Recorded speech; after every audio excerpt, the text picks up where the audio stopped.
healthcare, education, the environment, international aid, crime. Issues affecting all our lives are shaped and driven by Parliament. But how did it all begin?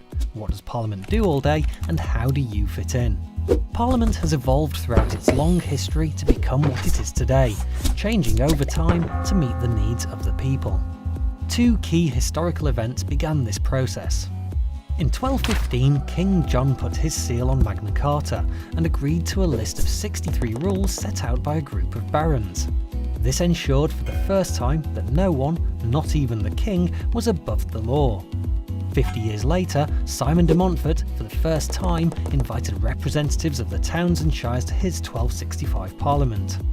These events established the foundations for the representative democracy we have today, and from this point onwards, the power to make decisions for the nation passed, over time, from the monarch to Parliament.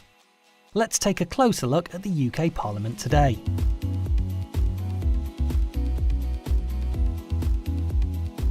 Parliament is made up of three parts: the House of Commons, the House of Lords and the monarch. The House of Commons is the elected chamber of Parliament. It debates big issues, proposes laws, amends existing ones and challenges the government's work. There are 650 members of Parliament, or MPs, who each represent a constituency in the UK. They belong to either a political party or are independent and are elected by constituents of the area they want to represent. The leader of the party that has the most MPs elected after a general election becomes the Prime Minister and heads up the government. They choose a cabinet made up of 20 senior ministers, who coordinate each government department's work. Parties not in power are called the opposition. MPs from the opposition and government question the government on policy and proposed laws. The Speaker keeps the House in order by chairing these debates. The House of Lords is the second chamber and shares the making and shaping of laws with the House of Commons. It has around 800 members and it's made up mostly of life peers, and also includes hereditary peers and bishops. Lords are selected for their knowledge and experience and hold government to account by using their expertise to look at laws and issues in detail. The monarch's role is mainly ceremonial. They meet the Prime Minister once a week to hear what's going on in Parliament and formally agree every new law. But that's not all. There are also people working behind the scenes who support the work of Parliament: clerks, librarians, researchers and many more. The government has been elected to run the country, and Parliament holds the government to account for us, the public. But how? Prime Minister's questions and ministerial questions give MPs and Lords the opportunity to challenge the government's policies. It's in these debates that they can share the views of their constituents and the public and how new policies may affect them.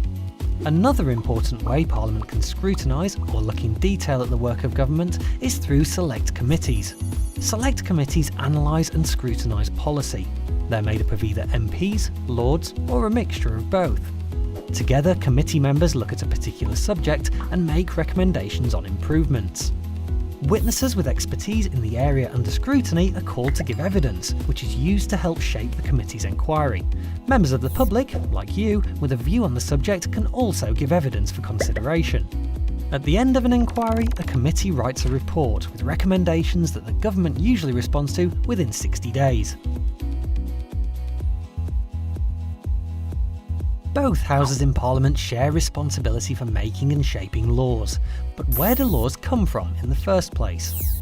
A bill is a proposal for a new law, or to change an existing law, and comes from lots of places, like governing and opposition parties, public inquiries, civil servants or campaign groups. So how does an idea get turned into a law? Imagine the government wanted to place greater controls over the internet. A proposal called a Green Paper is published, which presents the government's ideas for future policy. This is open for public discussion, with interested groups like internet service providers and others likely to be affected. Once findings are gathered, a white paper is published, which outlines a firmer plan for government policy. Cabinet ministers must agree whether the proposal is taken forward. Once agreed, a bill is drawn up, and the minister responsible for the policy introduces the bill to Parliament for debate. MPs and members of the House of Lords comment on, debate or amend the bill through several stages, and at the end of the process, apart from very rare circumstances, it must be agreed by both houses. It's then passed to the monarch, who gives formal approval, or royal assent, and the bill becomes law, called an Act of Parliament. In the UK, we live in a democracy, which means power is in the hands of the people through our right to vote. Throughout history, lots of people in the UK have campaigned for the voting rights we have today. There are lots of different types of elections to vote in: general, local, European. Let's take a closer look at how MPs are elected to the House of Commons through the general election. General elections take place in the UK usually once every 5 years, and every seat is up for grabs. On polling day, voters make a choice from a list of candidates. The candidate with the most votes then becomes that constituency's MP. OK, but how would I know who to vote for? Before elections, candidates need to campaign to get people to vote for them. Campaigning can involve handing out political leaflets, speaking in public debates, talking to people during door-to-door visits, and party political broadcasts. Parties standing for election publish a declaration of their policies during the campaign, called a manifesto.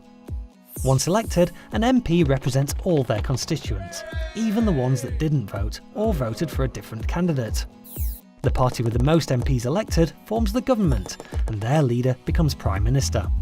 And if there's a hung parliament, where there's no clear winner, then a minority government or a coalition government may be created, or a fresh election held. One way to have a say in how the country is run is to use your vote. You have to be 18 or over to vote in general elections, but you can register from the age of 16. There are lots of other ways to get involved and have your voice heard, whatever your age. Remember, MPs represent all of their constituents. But how? You can visit an MP in their local constituency office, or you can even travel to the Houses of Parliament to lobby them in Central Lobby. Lords have knowledge and experience in specific subject areas.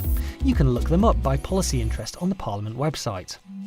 Anyone can contact any Lord or their local MP by letter, phone or email to discuss an issue that's important to them or their community. Sometimes though, there's strength in numbers, so to get your voice heard, you could join the youth section of a party or the UK Youth Parliament. If you're passionate about an issue, you could start a petition for a cause either on paper or online, or join an existing campaign, pressure or protest group to influence decision making.